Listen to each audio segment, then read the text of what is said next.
2021년 한 해가 저물어 갑니다.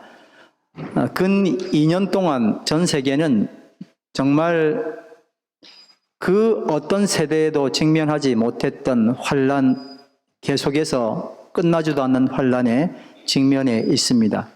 지난 한 해 동안 하나님께서는 이런 일을 통해서 교회를 향해 강력한 경고의 말씀을 주셨습니다. 그것은 더 이상 내가 내 삶의 주인으로 살지 말고 내 삶의 지배자로 살아가던 모든 것에서 돌이키라는 것입니다. 너무 강력한 메시지이지 않습니까?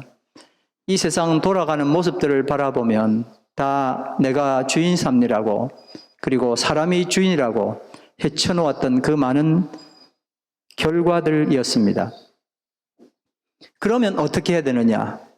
이 모든 기별의 정점에 있는 것이 예배의 회복이었습니다.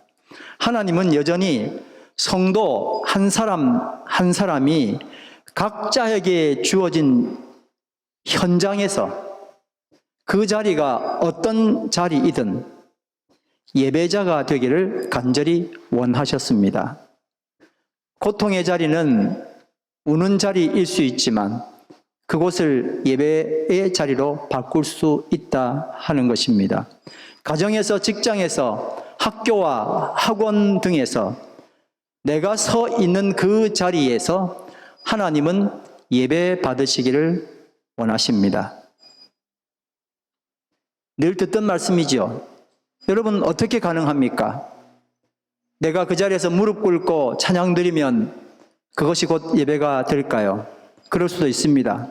과연 우리는 내가 처한 그 자리에서 어떻게 예배를 드릴 수 있는가? 형식을 가지고 기도하고 찬양하고 하는 것도 예배이지만 예배의 정신이 중요하기 때문에 이 말씀을 드리는 것입니다. 여러분, 어떻게 가능할지 한번 생각을 해보시면서 오늘 이 말씀을 함께 나누면 좋겠습니다. 오늘 본문 말씀 로마서 8장 26절 다 같이 읽습니다. 시작. 이와 같이 성령께서도 우리의 약함을 도와주십니다. 우리는 어떻게 기도해야 할지도 알지 못하지만 성령께서 친히 이루 다 말할 수 없는 탄식으로 우리를 대신하여 간과하여 주십니다. 아멘. 우리에게 이 말씀은 어려서부터, 어떤 분은 또 교회 와서부터 참 자주 들었던 말씀입니다. 그저 아주 친숙한 말씀이니까 참 좋은 말씀이네 정도로 지나가지만 이 말씀은 그냥 좋은 말씀이야 라고 말하기에는 너무나 엄청난 이야기들이 들어 있습니다. 그 10년으로 여러분 함께 가보기를 원합니다. 먼저 이 말씀 중에 성령께서 이루 다 말할 수 없는 탄식이라는 구절에 주목을 해봅니다. 여러분, 성령님께서 왜 말할 수 없는 탄식으로 기도하실까 생각해 보셨습니까? 저는 보통의 부모라면은 자녀가 잘 되기를 원하고 자녀가 어리석고 생각이 짧을수록 부모는 말할 수 없는 탄식으로 자녀가 잘 되기를 염원한다고 그렇게 알고 있습니다. 저 자신이 그렇게 경험했고, 그리고 여기 계신 대다수의 부모님들은 이 기도를 한 번 이상은 다 드렸을 것이라고 생각합니다. 말할 수 없는 탄식, 어떻게 말이 나옵니까? 탄식이죠. 말할 수 없어서 탄식하는 겁니다. 제발 이 자녀가 어떻게 되게 해주십시오라고 드리는 탄식이 있지 않습니까?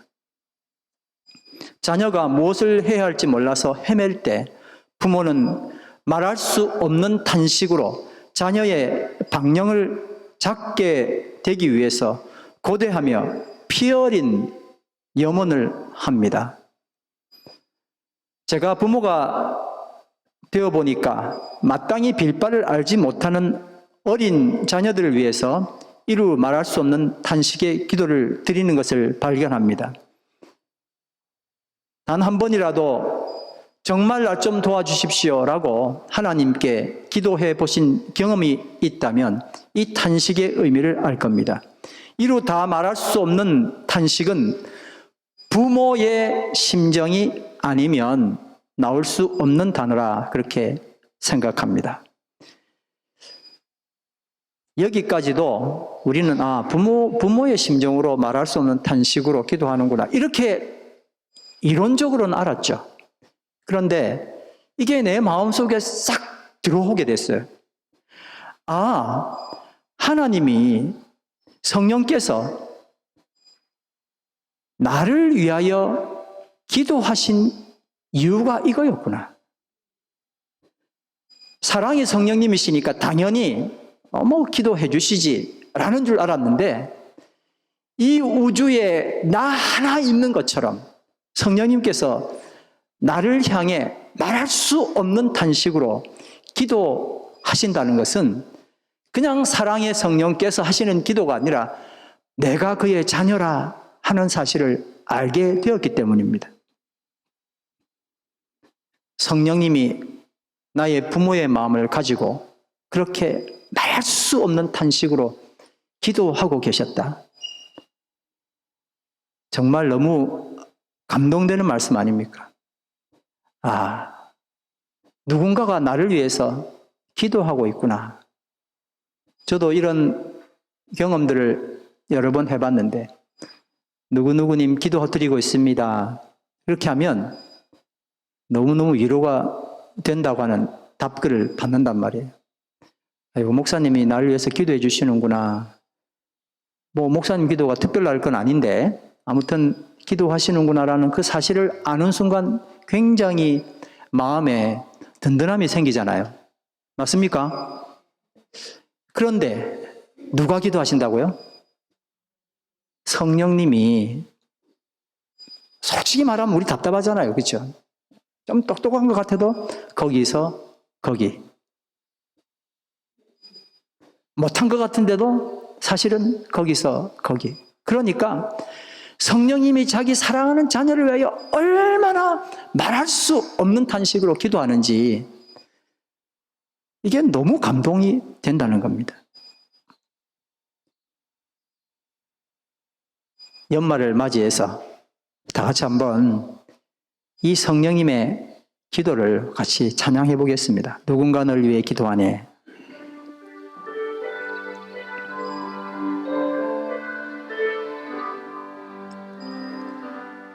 당신이 지쳐서 기도할 수 없고 눈물이 빗물처럼 흘러내릴 때 주님은 아시네. 당신의 약함을 사랑으로 돌봐주시네.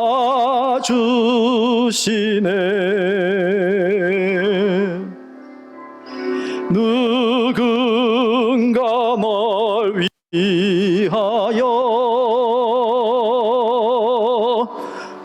누군가 기도하네. 내가 홀로 외로워서 마음이 무너질 때 누군가 널 위해 기도하네.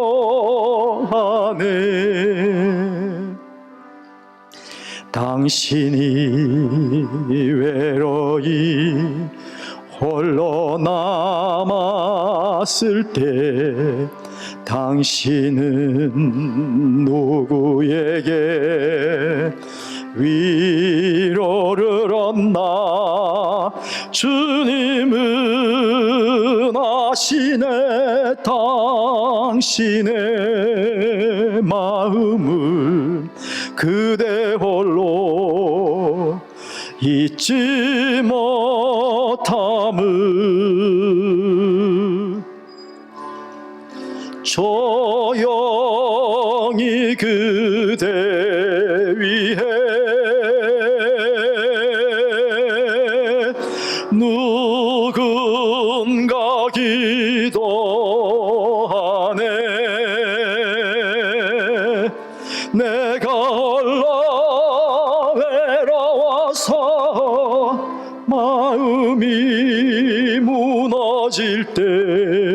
누군가 널 위해 기도하네. 누군가 널 위해, 누군가 널 위하여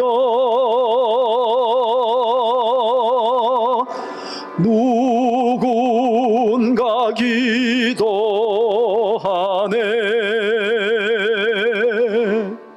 내가 홀로 외로워서 마음이 무너질 때 누군가 널 위해 기도하네.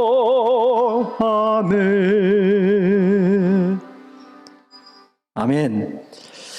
이 사실을 하나님이, 그 성령님이 날 위하여 기도하신다,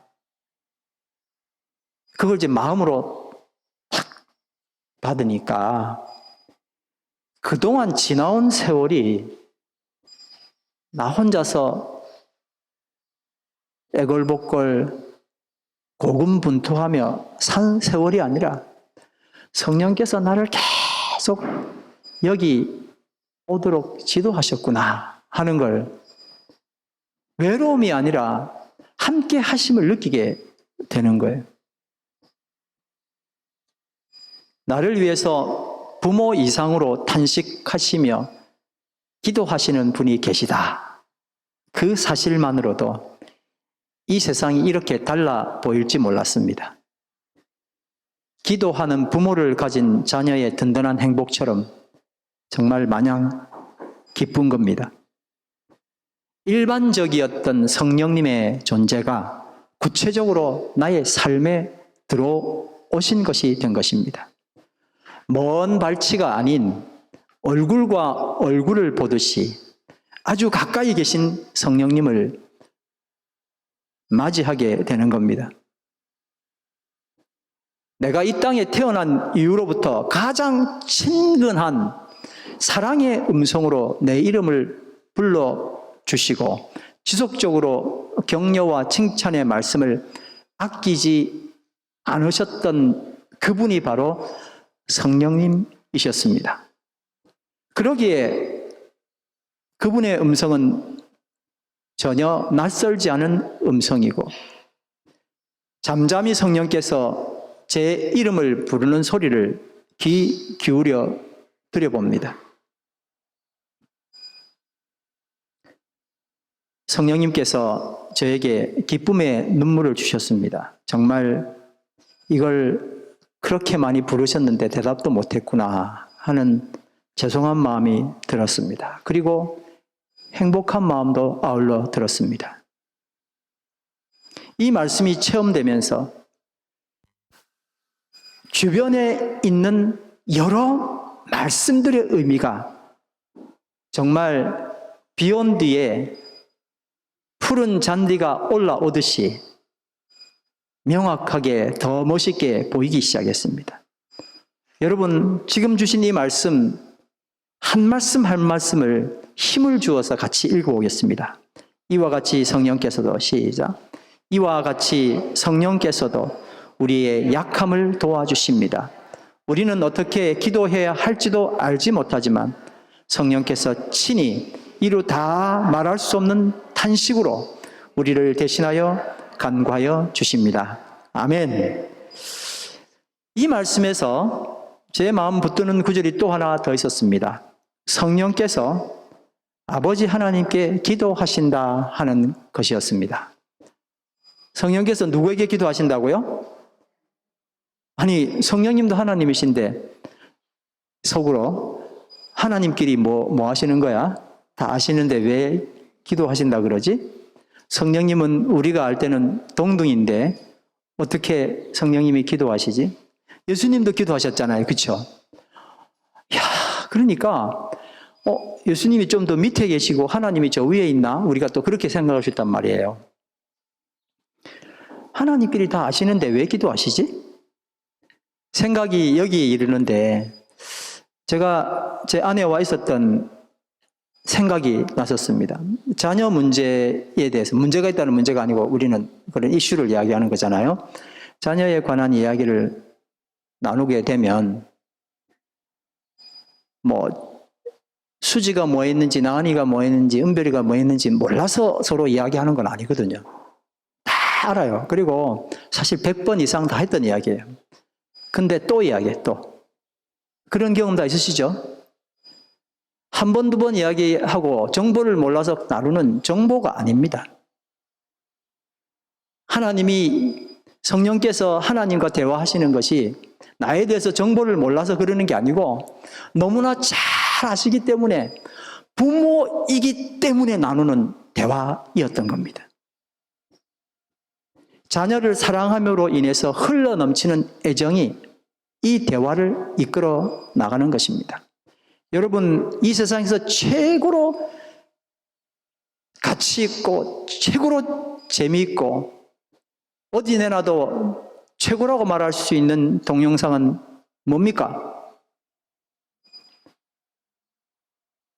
영화 이야기 안 하셔도 됩니다. 가족이 찍힌 동영상입니다. 김 목사님 맞죠? 김 목사님이 저한테 우리 딸이 딸 손자가 보내준 거야 하고 딱 보내주시는데 자랑스럽습니다. 어떤 분이라도 가장 가치 있는 것은 가족의 동영상입니다. 절대 버리지 못할 동영상입니다. 집에 비디오나 CD나 DVD나 있어 나중에 처리할 때 다 버릴 수 있지만 얘는 절대 버리지 못합니다. 그렇지 않습니까? 두 분 하나님께서, 성령님과 하나님께서 기도하신다는 것은 그 주인공이 나였던 거예요. 제가 이랬어 저랬어, 지난번에 시원찮더니 너무 잘하네 이러면서 어떤 정성을 들였는데 이번에 이렇게 막 바뀌더라, 이런 게 막 너무너무 재밌는 거예요. 이 사실을 알게 되니까, 나 진짜 혼자 사는 게 아니구나, 성령님이 늘 나와 함께 하셨구나. 어릴 때부터 시작해서 지금까지 단 한 번도 놓치지 않고 나와 늘 함께 했었구나. 그냥 좀 무시를 했을 뿐이지 주께서 늘 나와 함께 하셨구나 하는 은혜와 사랑이 충만함으로 휩싸이게 된 것을 경험하게 되었습니다. 하나님은 우리에게 선악에 대해서 분별할 줄 아는 그런 양심을 다 허락해 주셨습니다. 뭘 주셨다고요? 양심을. 하나님이 사람에게 이런 양심을 주신 것은 이유가 있습니다. 이것으로 자신뿐만 아니라 다른 사람을 살려내라 하는 것입니다. 그러니까 하나님께서 주신 양심을 통해서 이렇게 뭐가 보이잖아요. 이건 아니야, 이건 맞아, 내가 이러면 안 되지 하는 그 양심을 원수 사탄은 판단의 도구로 전락을 시키는 거예요. 뭐로 바꾼다고요? 판단의 도구로.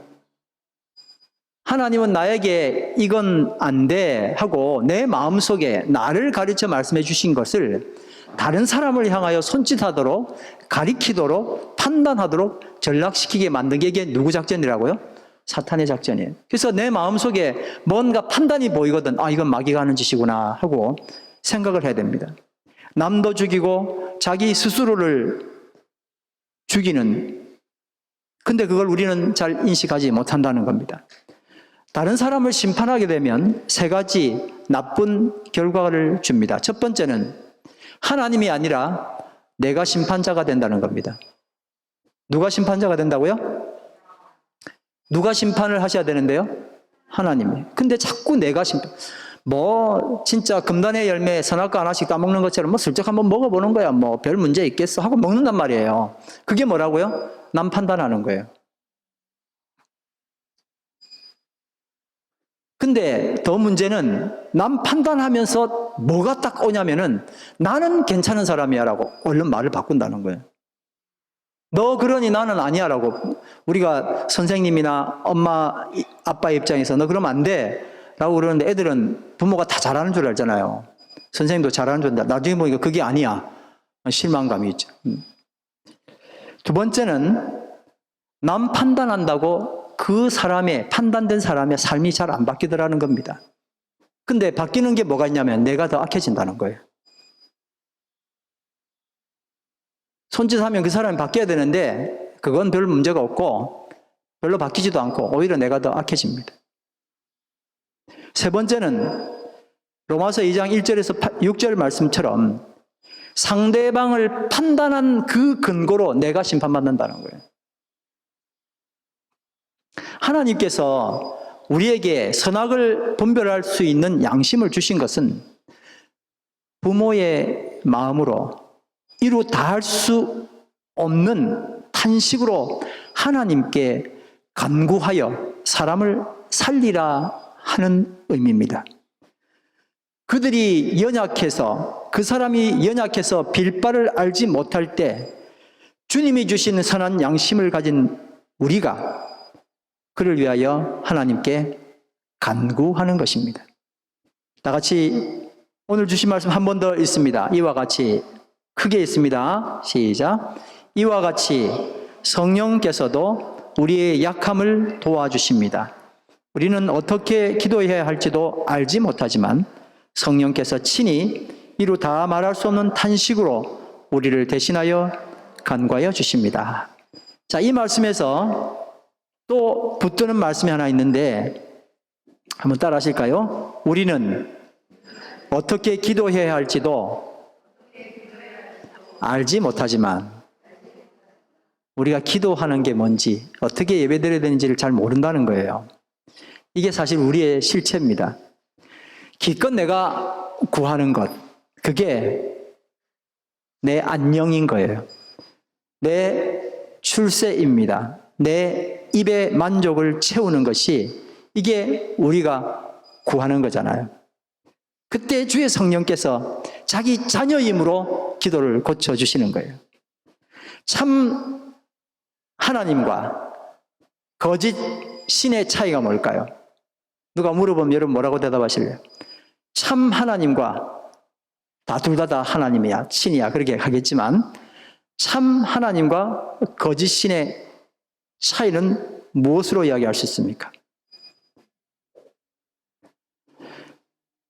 존재와 소유의 차이입니다. 한번 따라합니다. 존재와 소유의 차이.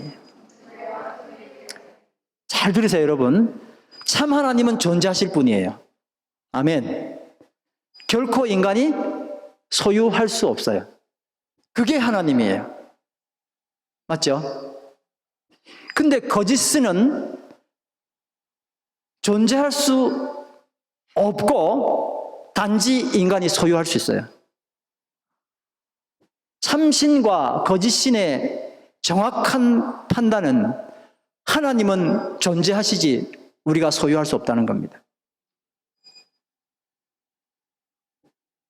인간은 자기 자신을 위해서 우상을 만들었고 그 만든 우상을 내가 소유하는 거예요.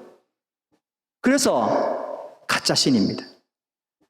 자, 10계명 뭐라고 되어 있습니까? 첫 번째 계명 뭐라고 되어 있죠? 너는 나 위에 다른 신을 내게 있게 하지 말지니라. 10계명 중에 첫 번째 계명은 중요한 계명이죠. 첫 번째니까요. 스스로 존재하신 하나님 외에 다른 신을 가지는 것, 이것을 금하고 있는 겁니다. 영어로 뭐라고 되어 있습니까? You shall have no other gods before me라고 되어 있어요. 하나님의 자녀의 삶의 목적은 소유에 있지 않고 존재에 있습니다. 하나님 자녀의 삶의 목적이 뭐라고요? 소유에 있지 않고 존재에 있습니다. 이게 예배의 기본이에요. 소유하려는 예배는 예배가 안 됩니다. 하나님 존전에서 내 존재가 무엇인지를 정확하게 판단하는 것, 그 존재의 연약함을 내가 알고 주님께 올려드리는 것, 이게 예배예요. 그러니까 천국을 소유하기 위해서 사는 삶이 아니라 천국의 자녀로서 존재하는 삶을 사는 것, 이게 하나님 백성의 삶이에요. 내가 교회에서 봉사하고 친구에게 전도하고 찬양 드리고 경배하는 이유가 천국을 소유하기 위한 목적이라면 잘못된 겁니다. 한 부자 법관이 예수님께 찾아와서 어떻게 하면 영생을 얻을 수 있습니까? 하고 물어봤잖아요. 그가 요구했던 영생은 뭘까요? 소유하는 거였어요. 천국을 소유하기 위해서 예수님께 질문한 거예요. 잘못된 질문이었어요.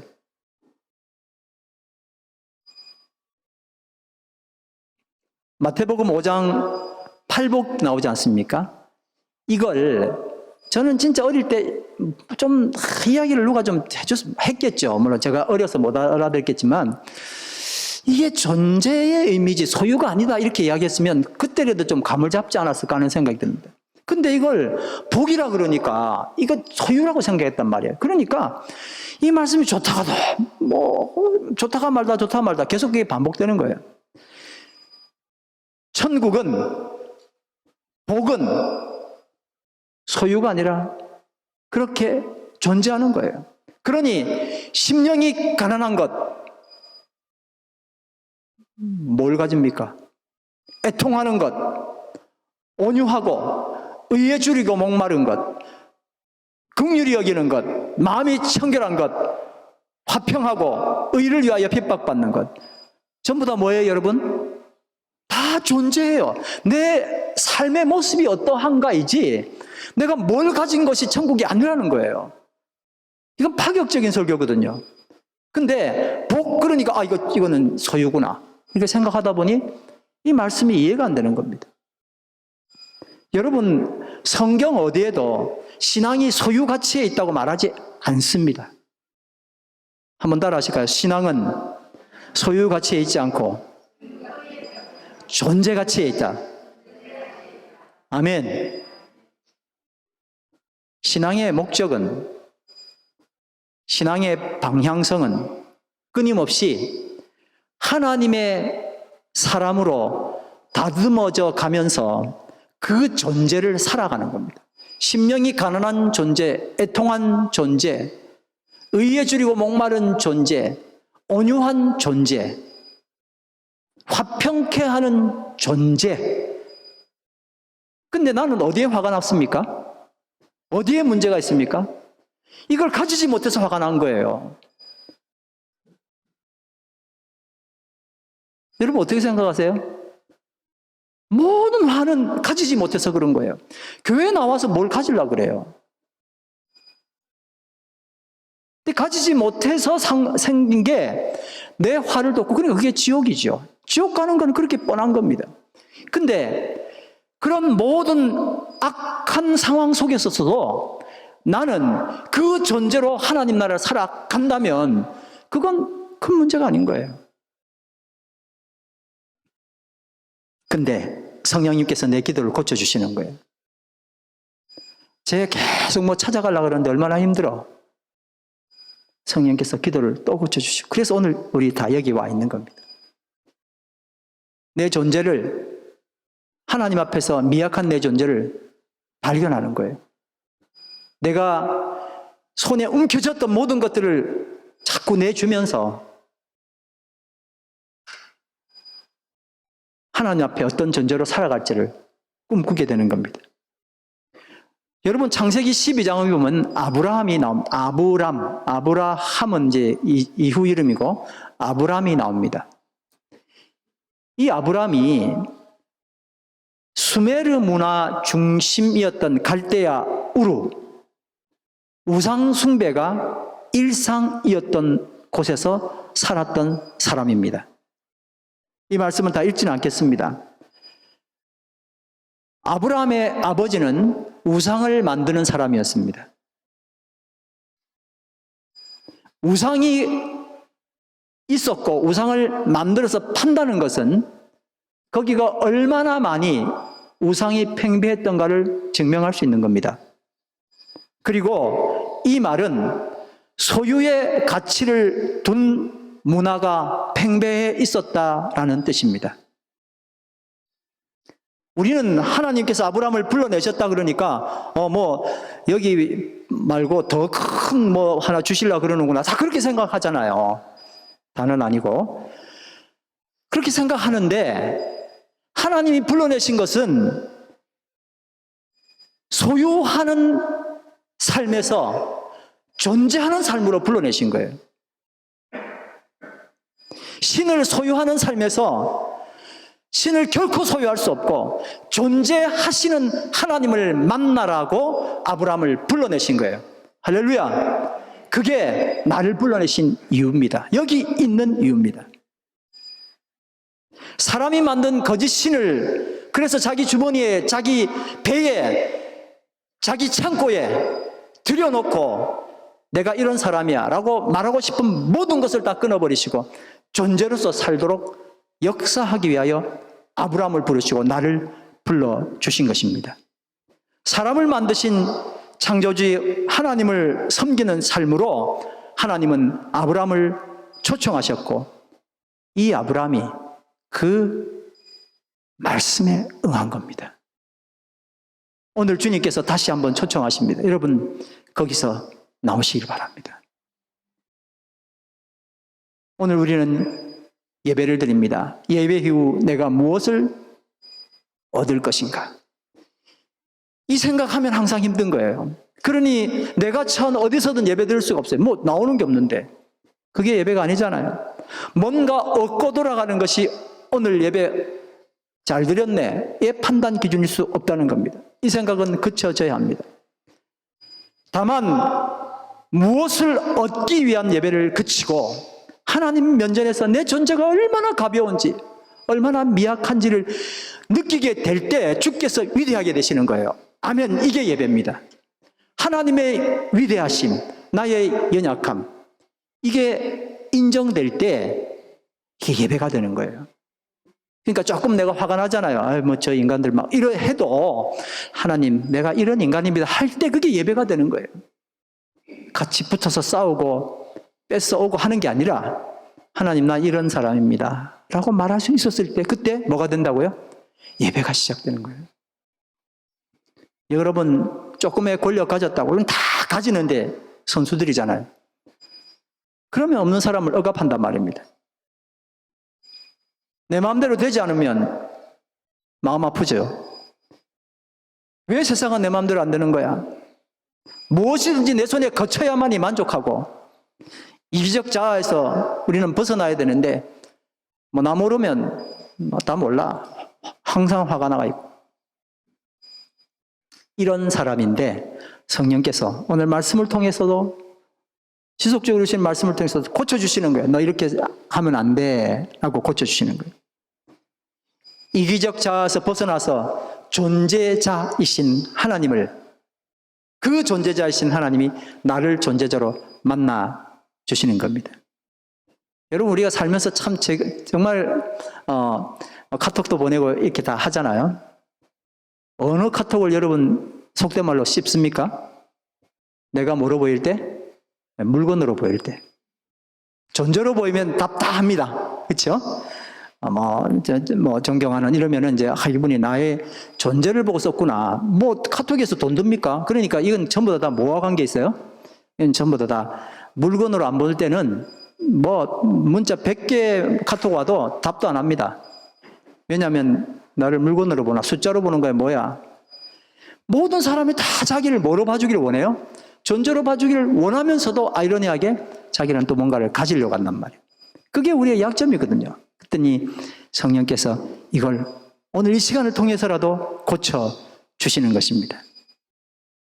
이제 우리 역시 소유의 삶에서 존재의 삶으로 초청하시는 하나님의 부르심에 순종하기를 간절히 바랍니다. 여러분 연말이고 연초가 됐잖아요. 이때 정말 이걸 꼭 잡으시고 연초에는 정말 소유가 아니라 이제 내년에는 뭘 한번 잡아볼까가 아니라 내가 어떤 존재가 될까 이 결심으로 서게 되기를 간절히 바랍니다. 하나님 채워주세요가 아니라 하나님 뭘 버릴까요? 생존의 기도가 아니라 사명의 기도로 바뀌어야 됩니다. 나를 살려달라는 기도에서 남을 살리는 기도로 바뀌어야 됩니다. 내가 잘 살기 위해서 공부하는 것이 아니라 죽은 자를 살리기 위해서 공부해야 하고, 내가 소유하기 위해서 사업하는 것이 아니라 많은 사람과 나누기 위해서 사업해야 된다고 생각을 바꿔야 합니다. 그래서 기도합니다. 나는 하나님의 자녀입니다. 그러니까 이제 소유 양식이 아니면 결코 존재 자체를, 내가 많이 소유하지 않으면 나는 무가치한 자야라고 자기 존재를 인식하지 못하는 어리석은 시각에서 벗어나게 해주는 겁니다. 아무것도 가지지 않았다 할지라도 그 사람이 그 존재로 있는 것, 하나님이 거기서 우리를 받으셨잖아요. 어제 말씀드렸던 것처럼 그가 다 벗고 있었기 때문에 그는 억셉트를 당한 겁니다. 무슨 옷을 입었는지 확인할 길이 없으니까 사람들은 그를 배격했습니다. 우리는 하나님마저 소유하려 했던 어리석은 사람들이고, 이제 그런 사실에 대해서 오늘 용서 구하는 기도를 드려야 합니다. 존재는 물처럼 소유하는 순간 썩어버립니다. 그러나 흘려보내면 많은 생명을 살려냅니다. 소유하려 하지 말고 내 손에서 빠져나가는 것을 기쁨으로 받아들여야 합니다.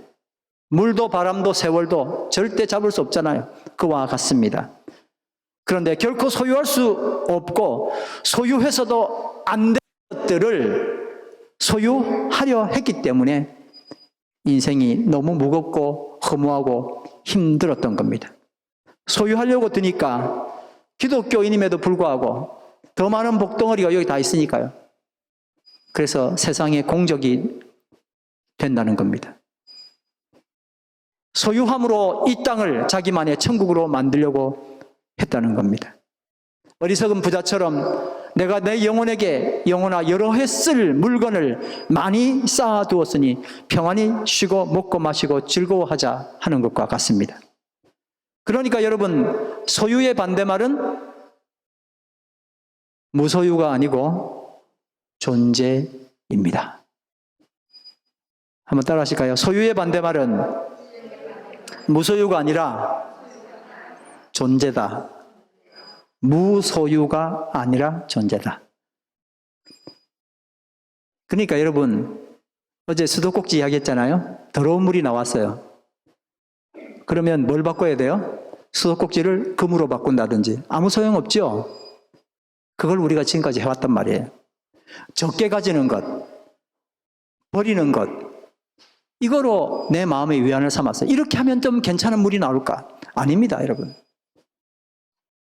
적게 가지든 버리든 간에 다 뭐예요? 그건 그냥 소유 개념이에요.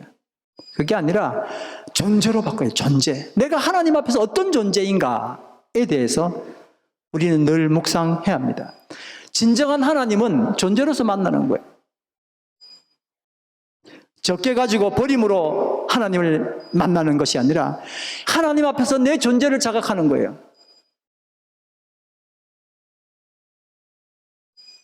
세리가 주님 앞에 나왔습니다.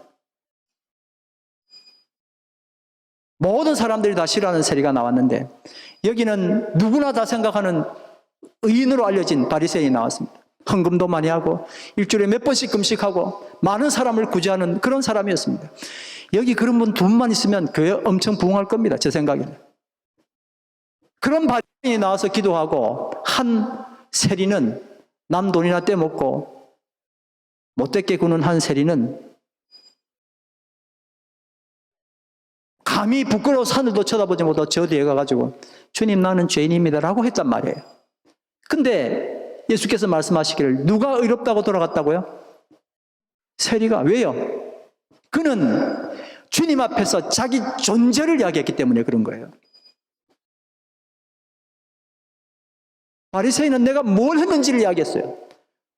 뭘 가졌는지, 뭘 내가 베풀었는지를 자꾸 이야기하는 거예요. 하나님 앞에서 그 존재는 예배가 되지 않습니다. 그런 존재는 예배 자체가 될 수가 없어요. 나는 연약한 죄인입니다. 하나님, 나는 정말 내일도 또 죄를 지을 수밖에 없는, 너 어떻게 해야 돼요? 라고 그렇게 말했을 그 순간에 주께 예배드린 거예요. 하나님을 인정한 거잖아요. 교회의 목적은 성도들에게 천국을 소유하는 기쁨을 주는 것이 아니라 천국 백성으로 살아가는 기쁨을 누리게 하는 것이 교회의 목적입니다. 교회는 많은 숫자를 가지려는 것이 목적이 아니라 전 존재를, 여기 계신 우리 사랑하는 예찬 공동체 전 사람들이 하나님 앞에 내 존재 목적이 무엇인지를 정확하게 알게 되는 겁니다. 하나님의 사람으로 점점점 자라가는 것, 한 사람 한 사람이, 그것이 바로 교회의 목적입니다. 하나님은 우리를 사랑하십니다. 얘가 이렇게 하니까 사랑해 때문에 사랑이 아니라 그럼에도 사랑하십니다. 그것을 가졌기 때문에 사랑하는 것이 아니라 그것이 없음에도 사랑하시는 겁니다. 우리가 하나님을 사랑하고 섬기는 이유 역시 이와 다르지 않습니다. 때문에 하나님 이거 주셨으니까, 내 소원 들어주셨으니, 내 기도 들어주셨으니까가 아니라 그럼에도, 그와 관계없음에도 주님 사랑합니다가 되어야 하는 겁니다. 이것이 내 삶뿐만 아니라 내 이웃에게도 마찬가지입니다. 그럼에도 사랑하기를 간절히 바랍니다. 한번 다 같이 하겠습니다. 그럼에도 사랑합시다. 시작. 남한테 하는 이야기인가? 나한테. 그럼에도 사랑해. 시작. 한 번만 더. 시작. 그럼에도 사랑해. 아멘. 2021년 마감하면서 우리가 살아온 날 아비의 심정으로 기도해 주신 성령님 너무너무 감사합니다. 덕분에 여기 있죠. 뭐 잘난 사람 어디 있습니까? 아울러 우리의 양심을 어리석게 사용해 온 것 반성하고 새해부터는 선한 양심을 사람 살리는데, 다시 말해서 말할 수 없는 탄식으로 하나님께 간구하는 데 쓰게 되길 간절히 바랍니다. 아멘. 양심 때문에 누구를 비판하는 것이 아니라 양심 때문에 말할 수 없는 탄식의 기도를 드리는 기도는 어려워요. 비평은 쉽습니다. 누구나 할 수 있습니다. 그치고 기도할 수 있는 그 자리로 찾아갈 때 그것이 하나님이 찾으시는 진정한 예배자가 되고 그 자리가 예배의 자리가 될 것입니다. 아멘. 이번 주 암송 말씀 다 같이 읽습니다. 시작. 이와 같이 성령께서도 우리의 약함을 도와주십니다. 우리는 어떻게 기도해야 할지 알지 못하지만 성령께서 친히 이루 다 말할 수 없는 탄식으로 우리를 대신하여 간구하여 주십니다. 여러분, 이번 주에는 금년을 반성하고 새해를 맞이하면서 이제 설교가 적용돼야 되니까요. 소유를 위한 기도, 지금까지 내가 뭐 이렇게 세련되게 했지만은 세련되게 소유를 구했잖아요. 그죠? 네. 그걸 이제 어떻게 하면 내 존재의 기도로 바꿀 수 있는지, 나에게 있어서 가장 중요한 약점 3가지를 한번 생각해 보시고 그걸 바꿀 수 있는 은혜가 있는 한 주를, 정말 의미 있는 한 주를 보내게 되시길 간절히 바랍니다. 다 같이 일어나셔서 아무도 예배하지 않는 그곳에서 나 주를 예배하리라 전합니다.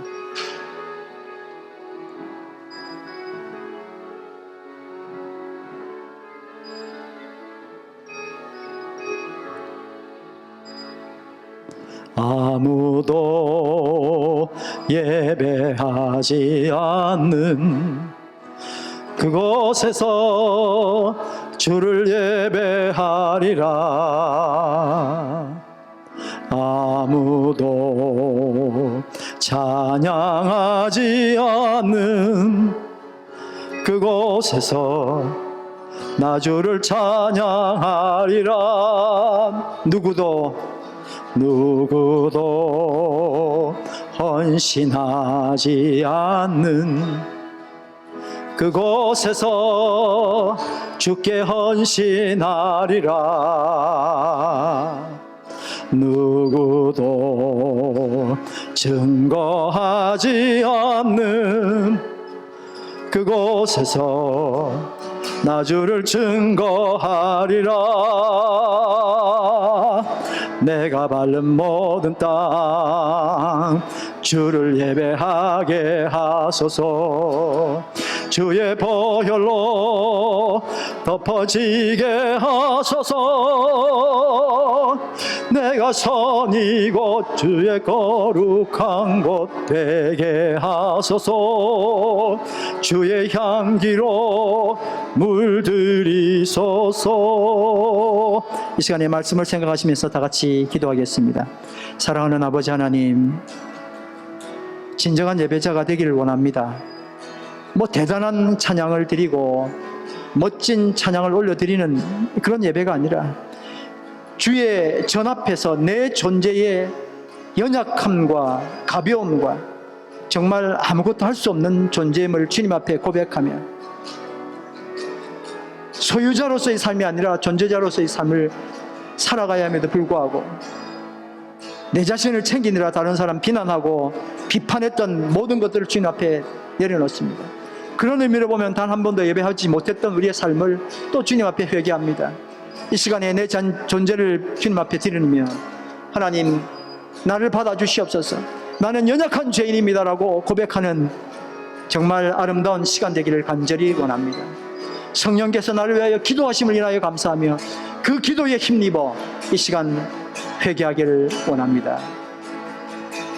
아무도 예배하지 않는 그곳에서 주를 예배하리라.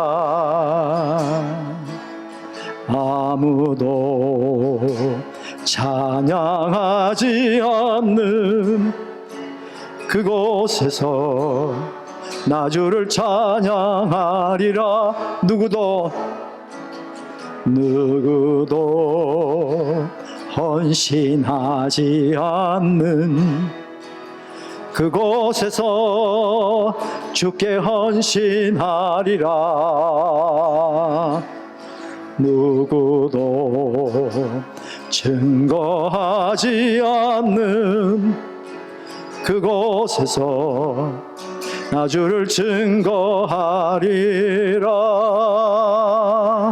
사랑의 아버지 하나님, 오늘 주의 사랑하는 자녀들이 2021년을 마지막으로 보내는 주일 주님 앞에 나왔습니다. 하나님, 우리의 과거의 모든 것들을 주님 기억하지 아니하시고 사랑하는 아들로 딸로 또 귀하다 여기시며 맑게 씻어주는 축복을 이 시간 얻기를 원합니다. 새해 새로운 출발하기를 원합니다. 주의 존재자로서 쓰기를 원합니다. 내 자신의 연약함을 주님 앞에 늘 드러내며 진정한 예배를 드리기를 원합니다. 이 세상의 분쟁과 고통과 그 많은 것들이 그 모든 이유가 여기 있음을 저희들이 알고 있습니다. 끊지 못하는 우리의 이 어리석음을 주님 불쌍히 여기시고 주의 성령의 간절한 간구를 통하여 우리의 삶이 변화되는 축복이 있도록 인도하여 주시옵소서. 찬양과 감사를 드리며 예수님 이름으로 기도드립니다. 아멘.